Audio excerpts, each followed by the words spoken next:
वापस तक चैनल में आपका दिल से स्वागत करता हूं। आप सभी का अभिनंदन, आभार।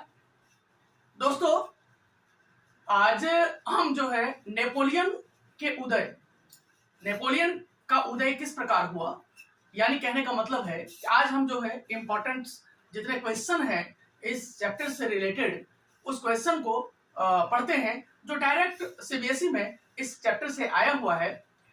तो आज इस क्लास में हम लोग जो है नेपोलियन के उदय को हम लोग पढ़ते हैं कि किस प्रकार फ्रांस में जो है वो घटनाएं हुई और नेपोलियन ने उन स्थिति पर उन सिचुएशन पर किस प्रकार कंट्रोल किया और नेपोलियन ने उन स्थितियों को संभाला। तो यहाँ नेपोलियन के उदय को समझेंगे हम लोग। उसके बाद फ्रांसीसी क्रांति में दार्शनिकों के योगदान को समझेंगे, दार्शनिकों का योगदान क्या है उसको समझेंगे। तो चलते हैं दोस्तों हम लोग नेपोलियन के उदय पर। पहला क्वेश्चन है, नेपोलियन के उदय को कैसे समझा जा सकता है। तो बच्चों, नेपोलियन का उदय एक महत्वपूर्ण घटना थी। इनका जन्म कोर्सिका द्वीप के एक साधारण परिवार में हुआ था, परंतु अपनी योग्यता के बल पर वह एक मामूली सैनिक से ऊपर उठकर फ्रांस की सेना का सेनापति बन गया।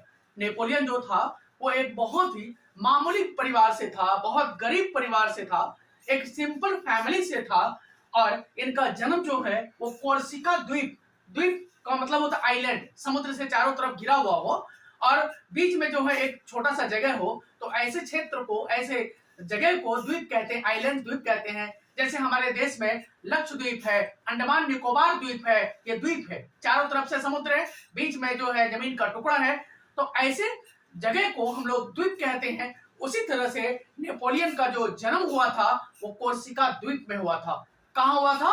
कोर्सिका द्वीप में, कोर्सिका द्वीप में। उसके बाद क्या हुआ था कि उसके पास, नेपोलियन साहब के पास ऐसी योग्यता थी, ऐसी क्वालिटी थी कि अपनी योग्यता के बल पर जो है वह एक साधारण परिवार से मामूली सैनिक, पहले सेना में भर्ती हुआ था और सेना में भर्ती होने के बाद धीरे धीरे फ्रांस का सेनापति बन गया। वह सेनापति बन गया। देखो कितना अचीवमेंट है इस व्यक्ति का कि डायरेक्ट जो है मामूली सैनिक से एक सेनापति बन जाना, ये कितना अचीवमेंट की बात है। दूसरा है 1793 टू 1906 के मध्य पश्चिमी यूरोप पर विजय। इन्होंने क्या किया? यही वह टाइम था 1793 और 94 जब फ्रांस में रोबोस्फेयर का कब्जा था और रोबोस्फेयर ने फ्रांस में आतंक का राज कायम कर रखा था। कौन सा का राज कायम कर रखा था? क्वेश्चन में कितना बार पेपर में आया हुआ है। आतंक का राज किसने कायम किया था? रोबोस्फेयर ने। रोबोस्फेयर किस पार्टी का था? तो जैकोबियन क्लब का था। जैकोबियन क्लब पर ने जब सत्ता संभाली फ्रांस में तो उसने आतंक का राज पूरी तरह तानाशाही कायम कर दिया। फ्रांस के लोग जो थे वो हाहाकार करने लगे, इनके सत्ता से बचने के लिए लोग आंदोलन करने लगे और अंतिम में जो है रोबोस्फेयर को फांसी पर यानी गिलोटिन पर चढ़ा दिया गया था। कल मैंने गिलोटिन के बारे में बताया है आपको पहले वाले वीडियो में, गिलोटिन क्या था। उसके बाद जब 1793-96 के मध्य पश्चिमी यूरोप पर अब इनकी महत्वाकांक्षा जग गई। ये क्या करने लगे? यूरोप के अन्य देशों जैसे जर्मनी, जैसे ऑस्ट्रिया, जैसे इटली, इन सब देशों पर आक्रमण करने लग गया हिटलर साहब, नेपोलियन साहब।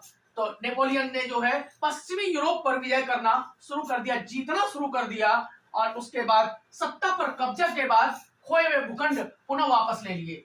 जितना भी फ्रांस में अपने जो राज्य था उसको खो दिया था, उनसे छीन लिया गया था, उन सब राज्यों पर नेपोलियन ने फ्रांस की तरफ से कब्जा करना शुरू कर दिया और दोबारा से उस पर प्राप्त कर लिया, कब्जा कर लिया, उस पर जीत लिया, उसे विजय प्राप्त कर लिया।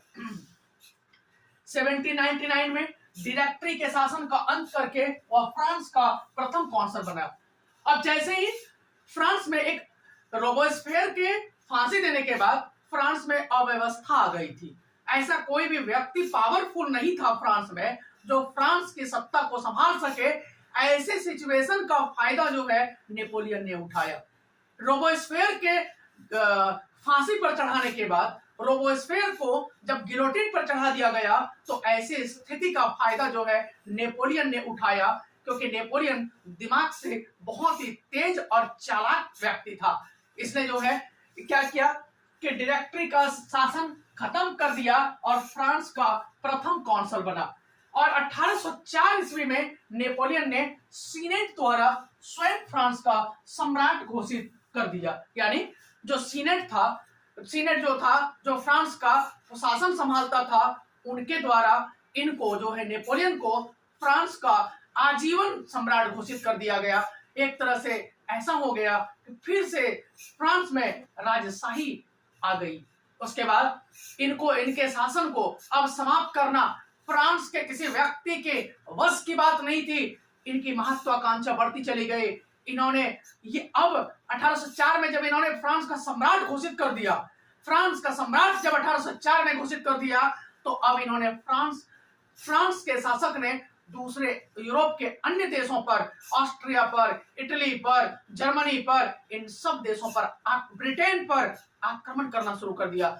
बच्चों, ब्रिटेन वही कंट्री है जिन्होंने करीब करीब 50 से 60 कंट्री को गुलाम बनाया था, उस पर भी आक्रमण करना शुरू कर दिया। क्योंकि उस समय 1798 की बात कर रहे हैं हम लोग, तो उस समय सबसे पावरफुल जो नौसैनिक था, जो जहाज वाला इंसिडेंट था, सबसे पावरफुल जहाज जो था वो ब्रिटेन के पास था। लेकिन उसके बाद भी यह ब्रिटेन को अपने कब्जे में करना चाह रहा था, ब्रिटेन को हराना चाह रहा था। इनकी महत्वाकांक्षा इतनी बढ़ गई कि फ्रांस के, यूरोप के कई सारे कंट्री को इन्होंने जीतना शुरू कर दिया। अंतिम में क्या हुआ कि जब कई सारे कंट्री को इन्होंने जीत लिया, तब यूरोप के कई सारे कंट्री को लगने लग गया कि अब अगर नेपोलियन को नहीं रोका गया तो कहीं ऐसा ना हो कि यह यूरोप के कई सारे देशों को जीत ले। अब नेपोलियन की महत्वाकांक्षा बढ़ने लगी। यह पूरा विश्व विजेता बनना चाहता था, सिकंदर की तरह। 2000 साल पहले जब सिकंदर विश्व विजेता बनने के लिए आगे बढ़ रहा था, लेकिन वो भी भारत पर आया और भारत को जीत नहीं सका, और रावी नदी के तट से ही वह वापस लौट करके चला गया था। तो बच्चों, नेपोलियन जो था 1804 में सम्राट बनने के बाद फिर जाकर के 1815 ईस्वी में पूरे यूरोप के कई सारे कंट्री ने एक ग्रुप बनाया और पूरे यूरोप के सामूहिक सेना के द्वारा, कई सारे देशों के सामूहिक सैनिकों के द्वारा नेपोलियन हराया गया और अंतिम में इसे वाटरलू द्वीप पर भेज दिया गया और वहीं इनकी मौत हो गई। तो इस प्रकार नेपोलियन जो था वो बहुत ही महत्वाकांक्षा विश्व विजेता व्यक्ति था। तो बच्चों, ये देखा हमने नेपोलियन का किस प्रकार से जन्म हुआ था और नेपोलियन ने किस प्रकार फ्रांस पर सत्ता कायम किया और धीरे धीरे जो है पूरे फ्रांस का सम्राट बन गए। अब हम बच्चों देखते हैं फ्रांसीसी क्रांति में दार्शनिकों के योगदान का वर्णन कीजिए। क्रांति में दार्शनिकों का योगदान। सबसे पहले मैं दार्शनिक शब्द को क्लियर कर देता हूं। बच्चों, दार्शनिक का मतलब होता है फिलोसफर्स। दार्शनिक का क्या मतलब होता है? फिलोसफर्स। अब कहेंगे सर जी क्या ये आप हिंदी को इंग्लिश में समझा रहे हो? नहीं बच्चों, इंग्लिश में नहीं समझा रहा हूं, धीरे धीरे आपको सब चीज क्लियर कर दूंगा। दार्शनिक का मतलब होता है कि जब कोई आंदोलन हो रहा होता है तो वहां अपनी लेखन शैली के द्वारा लेख लिख करके लोगों को जागरूक करता है, लेख लिख करके पेपर में एडिटोरियल लिख करके लोगों को आंदोलन के लिए भड़काता है। पढ़ा लिखा व्यक्ति जो लेख लिखता हो, जो लोगों के बीच में अपनी राय रखता हो, जो विचार रखता हो, जो पैम्पलेट लिख करके अपने विचारों को समाज में जागरूकता लाता हो, ऐसे व्यक्ति को दार्शनिक कहते हैं। हालांकि आज के दार्शनिक और उस समय के दार्शनिक एक जैसे नहीं थे। उस समय के दार्शनिकों का मतलब था कि ऐसा वर्ड्स लिखना, जैसे लॉक था, रूसो था, ये सब दार्शनिक थे। ये इन्होंने क्या किया? दार्शनिकों ने फ्रांस की क्रांति में क्या योगदान दिया उसको देखते हैं हम लोग। फ्रांस के दार्शनिकों ने क्रांति को विचार प्रदान किया। विचार प्रदान का मतलब है कि आंदोलन कैसे हो, आंदोलन की रूपरेखा कैसे हो। फ्रांस का राजा लुई 16वां, जो विश्व का सबसे ताकतवर राजा, उसको कैसे हराया जाए। तो क्या क्या इन लोगों ने ऐसी ऐसी बातें अखबार में, न्यूज़पेपर में लिख करके जागरूकता फैलाई, ताकि जिससे सारे लोग जो है वो राजा के विरोध में एक हो सके। इन्होंने क्या क्या किया? फ्रांस के लोगों को अधिकारों के लिए लड़ने हेतु प्रेरित किया। इन्होंने क्या किया? फ्रांस के लोगों को कहा कि तुम्हारा अधिकार क्या है, स्वतंत्रता तुम्हारा अधिकार है, तुम्हारा अधिकार क्या है, समानता तुम्हारा अधिकार है, तुम्हारा अधिकार क्या है, बंधुत्व तुम्हारा अधिकार है। हम सभी व्यक्ति स्वतंत्र पैदा हुए हैं, तो फिर हमारे ऊपर राजा अत्याचार कैसे कर सकता है? इस तरह की बातें लिख लिख करके फ्रांस के दार्शनिकों ने लोगों के बीच में पैम्फलेट छपवा करके न्यूज़पेपर के थ्रू छपवाया, बंटवाया, पर्चे बंटवाए, लोगों को जागरूक करने के लिए जी जान लगा दिया। उसके बाद क्या किया? फ्रांस के दार्शनिकों ने क्या किया? सम्राट के अधिकार को चुनौती दिया। फ्रांस के दार्शनिकों ने कहा सम्राट, राजा क्या होता है? जनता का मालिक, जनता का एक तरह से पिता होता है। लेकिन जब कोई राजा तानाशाही हो जाए, जब कोई राजा अत्याचारी हो जाए, तो क्या वह राजा हो सकता है? इन लोगों ने कहा नहीं, राजा का शब्द का मतलब होता है जनता की देखभाल करने वाला। जबकि लुई 16वां कैसा राजा था? तानाशाही राजा था, अत्याचारी राजा था, निरंकुश राजा था, केवल अपनी मर्जी से देश पर शासन करता था। ऐसे राजा को राजा होने का कोई हक नहीं है। इस तरह के विचार लिख लिख करके इन लोगों ने जनता के बीच में फैलाए। जॉन लॉक ने राजा के दैवीय शक्ति को नकार दिया। राजा क्या कहता था लुई 16वां? कि मैं ईश्वर के द्वारा भेजा गया प्रतिनिधि हूं। ईश्वर ने मुझे राजा इसलिए बनाया है कि मैं जनता पर राज कर सकूं। इन्होंने कहा ऐसा नहीं है। जॉन लॉक फ्रांस का एक दार्शनिक था, एक पढ़ा लिखा व्यक्ति था, एक राइटर था, एक लेखक था। इन्होंने कहा राजा के दैवी शक्ति, कि राजा जो है वो देवता हो ही नहीं सकता, राजा की तुलना जो है ईश्वर से कर ही नहीं जा सकती, क्योंकि ईश्वर जो है सबके साथ समान व्यवहार करता है। जबकि राजा जो है लुई 16वां जो है ऐसा नहीं था। लुई 16वां निरंकुश राजा था, वो अत्याचारी था, वो लोगों पर अत्याचार करता था, तो राजा ऐसा हो ही नहीं सकता। इस तरह के विचार जॉन लॉक साहब ने लिख करके फ्रांस के लोगों के बीच में फैलाया।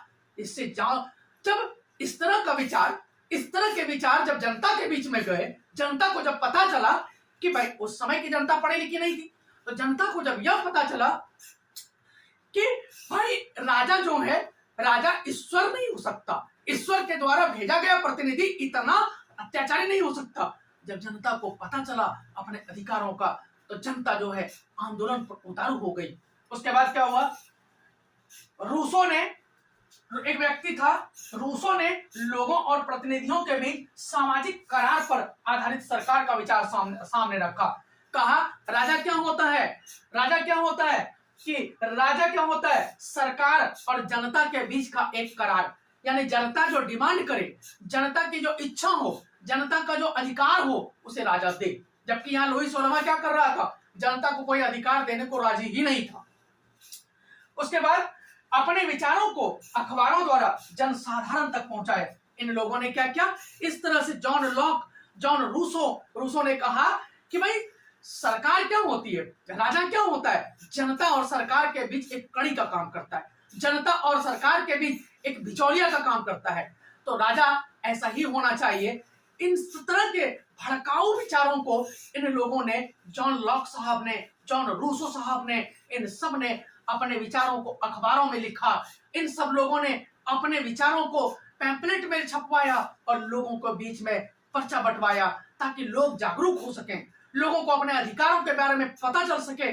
और बच्चों, जब इन लोगों ने ऐसा काम किया, तो उसके बाद पूरे फ्रांस के लोग 14 जुलाई 1789 को बास्टिल के किले के विरोध में खड़े हुए, लुई 16वां के अगेंस्ट में खड़े हो गए। और पूरे फ्रांस के 10 लाख लोगों ने बास्टिल के किले को, जहां लुई 16वां रहता था, उसको चारों तरफ से घेर लिया और घेर करके उन्हें बाहर निकलने के लिए आंदोलन कर दिया। लोगों ने नारेबाजी किया, फ्रांस के लोगों को स्वतंत्रता चाहिए, फ्रांस के लोगों को समानता चाहिए और फ्रांस के लोगों को बंधुत्व चाहिए। इस प्रकार इन लोगों ने, ये लोग चूंकि पढ़े लिखे लोग थे, जरूरी नहीं है, मैं देशभक्ति जब हम लोग पढ़ते हैं तो देशभक्ति का मतलब ये नहीं कि एक आर्मी का व्यक्ति, एक एयरफोर्स का व्यक्ति बॉर्डर पर लड़ रहा हो। ये भी एक तरह से देशभक्ति था कि पढ़ा लिखा व्यक्ति कैसे जागरूक करके राजा को हरा सकता है। ये भी एक तरह से देशभक्ति था और इन लोगों ने उस समय अच्छी देशभक्ति दिखाई। तो इस प्रकार ये दोनों क्वेश्चन जो है हमारे पेपर के लिए बहुत ही इंपॉर्टेंट है। बहुत ज्यादा इंपॉर्टेंट है, आपके बोर्ड में आने की पूरी संभावना है। तो दोस्तों नेक्स्ट क्वेश्चन पर हम लोग चलते हैं। अब हम लोग देखते हैं एक बार फिर से रोबोस्फेयर के शासनकाल को। एक बार फिर से हम लोग रोबोस्फेयर के शासनकाल पर चलते हैं कि रोबोस्फेयर के शासनकाल को आतंक का राज क्यों कहा जाता था। दोस्तों रोबोस्फेयर जो था, ध्यान से सुनेंगे थोड़ा सा, कि जब लुई 16वां को फांसी पर चढ़ाया गया तो उसके बदले में रोबोस्फेयर वहां का एक तरह से गणतांत्रिक शासन का हेड बना और 1793 और 94 के काल को आतंक का राज क्यों कहा जाता है। क्या कारण था कि वहां 1793, 1793 और 1794 को आतंक का राज क्यों कहा जाता है। दोस्तों 1793 और 94 तक के काल को आतंक का युग कहा जाता है क्योंकि इनके हिसाब से गणतंत्र के जो भी शत्रु थे, चाहे वो कुलीन हो या पादरी हो या अन्य राजनीतिक दलों के सदस्य, उन सभी को गिरफ्तार करके जेल में डाल दिया गया। ये इन्होंने क्या किया कि जैसे ही इनको सत्ता हाथ लगी, जैसे ही ये फ्रांस के शासक बने, तो जो भी व्यक्ति प्रथम एस्टेट के, द्वितीय एस्टेट के, जो भी व्यक्ति चर्च के कुलीन, चर्च के पादरी थे, जो भी व्यक्ति कुलीन यानी द्वितीय एस्टेट के जो कुलीन थे, अमीर क्लास के लोग थे, थोड़ी सी भी अगर इनसे मतभेद होता था तो ये जो है उन्हें क्या करते थे, उन लोगों को, उन सभी व्यक्ति को गिरफ्तार करके जेल में डाल देने का ऑर्डर दे देते थे। और ऑर्डर देने के बाद अगर न्यायालय, अगर कोर्ट, अगर वहां के जो कोर्ट थे, अगर उन्हें दोषी पाता था तो उन लोगों को गिलोटिन पर चढ़ा करके उनका सिर कलप कर दिया जाता था।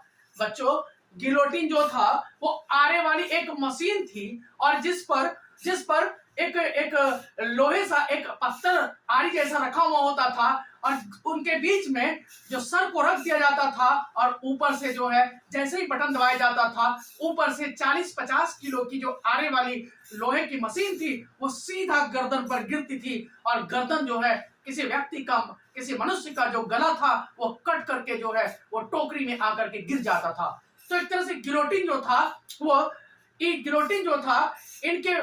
इनसे जो भी मतभेद रखता था, रोबोस्फेयर के पार्टी से जो भी व्यक्ति मतभेद रखता था, चाहे वो चर्च के फादर हो, चर्च के पादरी हो या कुलीन वर्ग के व्यक्ति हो, द्वितीय एस्टेट के लोग हो, जो भी व्यक्ति इनकी पार्टी से असहमति रखता था, उन सबको दोषी पाने पर जो है जेल में डाल दिया जाता था। और जेल में डालने के बाद, गिरफ्तार करने के बाद, जैसे ही न्यायालय, क्योंकि इन्हीं की पार्टी की सरकार थी तो इन्हीं की पार्टी की बात न्यायालय भी लगभग मानती थी, तो न्यायालय उनको जेल में डाल देती थी और न्यायालय जेल में डालने के बाद फिर उसे गिलोटिन पर चढ़ा करके फांसी दे दिया जाता था।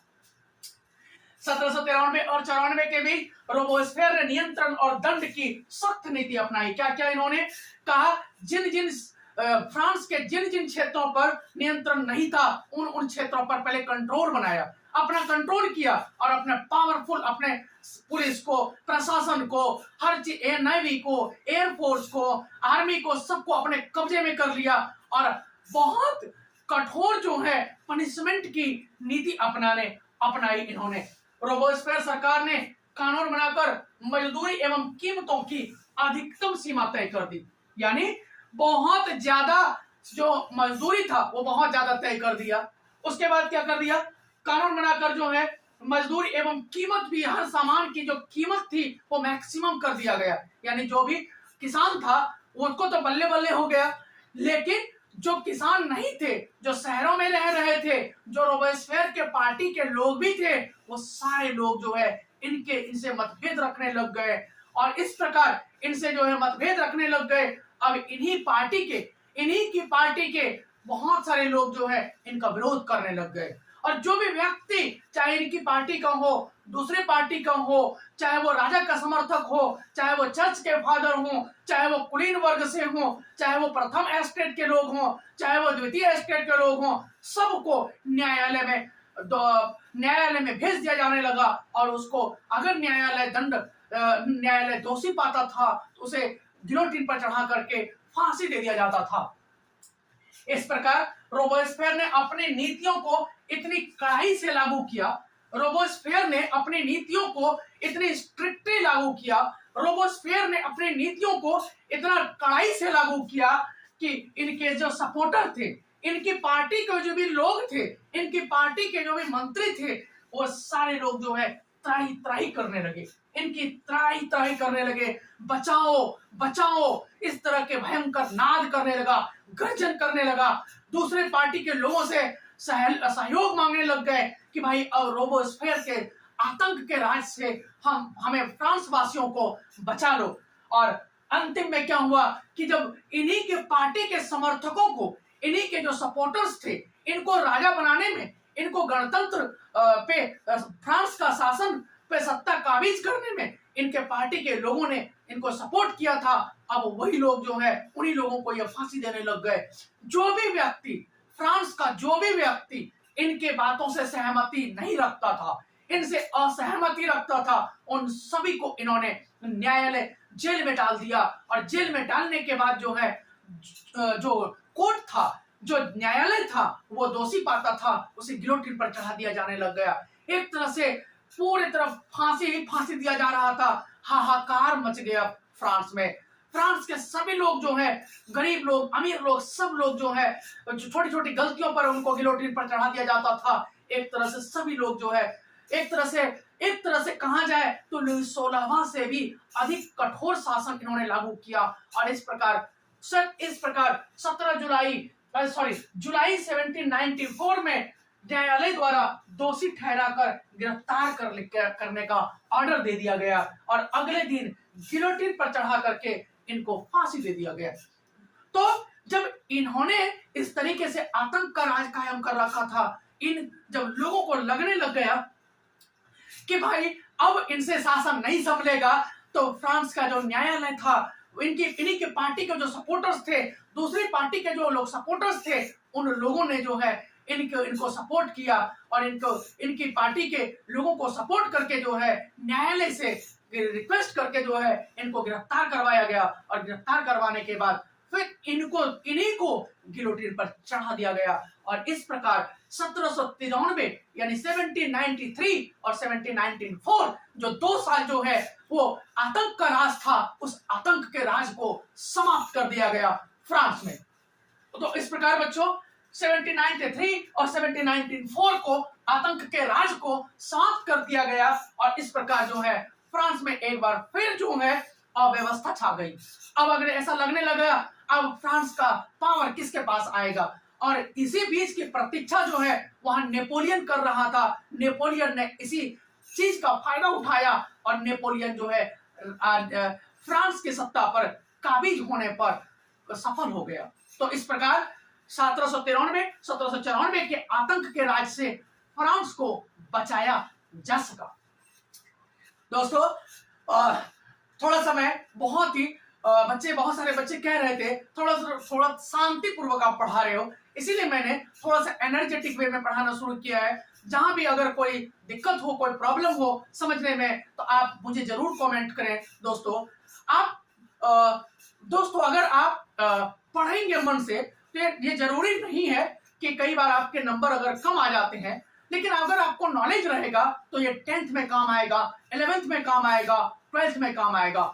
बच्चों मैंने जो है क्लास ओरिएंटेड यानी टॉपिक ओरिएंटेड जो है क्लास पढ़ाना शुरू किया है। सभी लोग क्या करते हैं, एक टॉपिक उठाया, उस पर डिस्कशन करना शुरू कर दिया और उस पर डिटेल से डिस्कशन करते हैं, लेकिन बच्चों को यह पता ही नहीं चल पाता है कि आंसर राइटिंग कैसे करनी है, क्या लिखना है, उसमें कैसे लिखना है, क्या क्या पॉइंट शामिल करना है, पूरे डिटेल में लिखते हैं। और समझने के बाद, दूसरे चैनल पर समझने के बाद बच्चे उसे अपने कॉपी में लिख नहीं पाते पेपर में। लेकिन बच्चों यहाँ पे मैंने क्वेश्चन वाइज जो है, क्वेश्चन वाइज जितने क्वेश्चन एनसीईआरटी से बन सकते हैं, जितने क्वेश्चन 20 सालों में आए हुए हैं, उन सारे क्वेश्चन पर एक एक करके सिंपल तरीके से मैंने डिस्कशन किया है। तो दोस्तों नेक्स्ट क्वेश्चन पर हम लोग चलते हैं। जैकोबियन क्लब के सदस्यों को सौकुलाब क्यों कहा जाता था?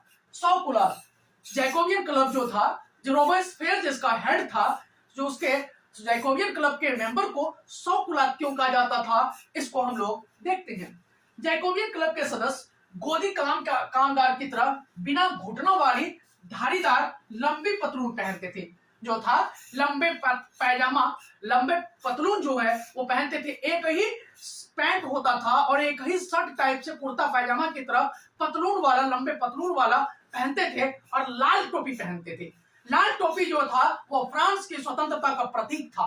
लाल टोपी जो था वो फ्रांस की स्वतंत्रता का प्रतीक था, क्योंकि ये लुई 16वां के विरोध में इन लोगों ने एक पार्टी, एक क्लब बनाया था और करीब करीब पेरिस, जो फ्रांस की राजधानी अब है, उन वहां पे शहरों में इन्होंने अपना सेंटर खोला, गांव ग्रामीण क्षेत्रों में अपना सेंटर खोला और करीब करीब 10 लाख लोगों को अपने पार्टी से इन लोगों ने जोड़ने में सक्सेसफुल हो गए।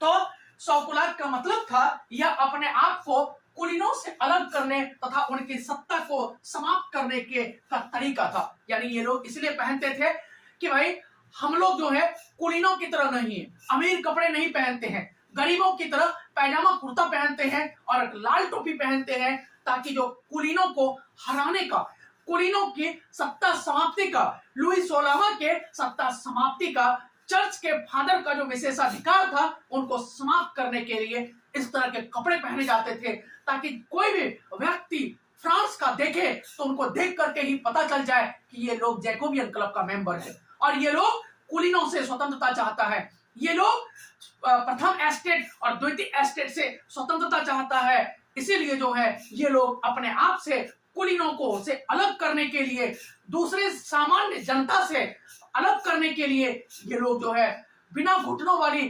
धारीदार कपड़ा और लाल टोपी पहनते थे। हालांकि लाल टोपी और धारीदार कुर्ता महिलाओं को पहनने की आजादी नहीं थी फ्रांस में, और इस प्रकार जो है इसका सौकुलात का अर्थ है, सौकुलात का अर्थ है, क्वेश्चन 1 नंबर में पूछा गया है दोस्तों, सौकुलात का अर्थ है बिना घुटनों वाले, बिना घुटनों वाले। यानी कपड़ा जो होता था वो घुटनों तक नहीं होता था। यानी कहने का मतलब है आजकल जो फैशन चला है कि थोड़ा घुटने से ऊपर कपड़े पहनते हैं, इसका इजाद जो है, इसकी खोज जो है वो फ्रांस की क्रांति में जैकोबियन क्लब ने किया था। भारत में अब आया है, फ्रांस के लोग बहुत पहले यानी 200-250 साल पहले ही इसको पहन रहे थे। तो सोचो ये लोग लाल रंग की टोपी भी पहनते थे जो स्वतंत्रता का प्रतीक था, जो इंडिपेंडेंसी का सिंबल था, ताकि फ्रांस के लोग जो दूसरे लोग थे वो देखते ही पहचान जाते थे कि ये लोग जो है कुलीनों के वंशज नहीं है, ये लोग कुलीनों की सत्ता को हराना चाहते हैं, ये प्रथम एस्टेट और द्वितीय एस्टेट की सत्ता को समाप्त करना चाहते हैं। ये लोग कौन है? ये लोग जैकोबियन क्लब का मेंबर है, जो फ्रांस को आजादी दिलाने के लिए प्रयास कर रहा है, जो फ्रांस को स्वतंत्रता दिलाने के लिए प्रयास कर रहा है। सौकुलात का मतलब होता है कि बिना घुटने वाले। ये लोग लाल रंग की टोपी पहनते थे जो स्वतंत्रता का प्रतीक था। अपने इसी बिना घुटनों वाली पोशाक पहनने के कारण उन्हें सौकुलात कहा जाता था।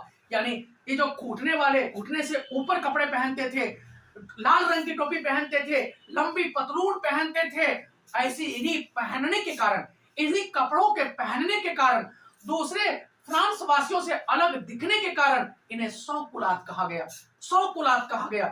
इस प्रकार दोस्तों ये वीडियो जो है आप सभी बच्चे दूसरे बच्चों तक भी पहुंचाने की कोशिश करें। अगर कहीं कोई चीज समझने में आपको दिक्कत हो, अगर कहीं समस्याएं हो, अगर आपको कोई सुझाव हो तो आप जरूर भेजें बच्चों। इस प्रकार फ्रांस जो था धीरे धीरे जो है धीरे धीरे स्वतंत्रता की राह पर चल पड़ा था, स्वतंत्रता के रास्ते पर चल पड़ा था, और इस प्रकार धीरे धीरे 14 जुलाई 1789 ईस्वी को फ्रांस जो है वो स्वतंत्र हो गया। लेकिन उसके बाद भी रोबेस्पियर का शासन आया और रोबेस्पियर ने आतंक का राज इस प्रकार कायम किया। लेकिन बच्चों दोस्तों बहुत दिन किसी का शासन नहीं रहता है।